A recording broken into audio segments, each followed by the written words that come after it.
IPL থেকে কেন ছিটকে গেল আরসিবি? কোহলিদের হার নিয়ে মুখ খুললেন নাইটম্যানের গম্ভীর।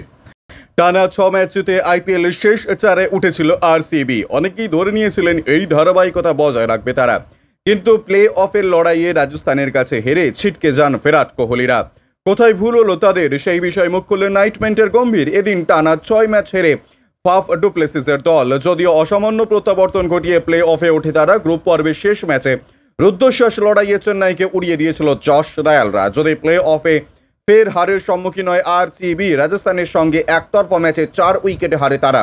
6 ম্যাচ জেতার মোমেন্টস কোনো কাজই লাগলো না। সেই বিষয়ে মতামত দিলেন গৌতম গম্ভীর। তিনি বলেন, মোমেন্টাম জাতীয় শব্দটা আমরা খুব বেশি ব্যবহার করি। যখন আমি অধিনায়ক ছিলাম তখন আমারও সেটা মনে হয়েছে। আসল বিষয়টি হলো ওই দিন মাঠে তুমি কতটা টার্গেট দেখাতে পারছো। যে দল ভয় ডরহীন হয়ে খেলবে তারাই শেষ পর্যন্ত অনেকটা এগিয়ে থাকবে, কারণ ব্যাট বা বল জানে না মোমেন্টাম কাকে বলে। সেই অস্ত্রেই সঞ্জু স্যামসনরা বাজিমাত করেছে প্লে অফে। গম্ভীর বলেন, রাজস্থান দীর্ঘদিনের লিগের শেষে ছিল। আইপিএলে হারা ম্যাচ জিতে যায় অনেক দল, আবার উল্টোটাও হয়, কিন্তু ব্যাটে বলে ওদের যা শক্তি তাতে ওরা অনেকটাই এগিয়ে ছিল।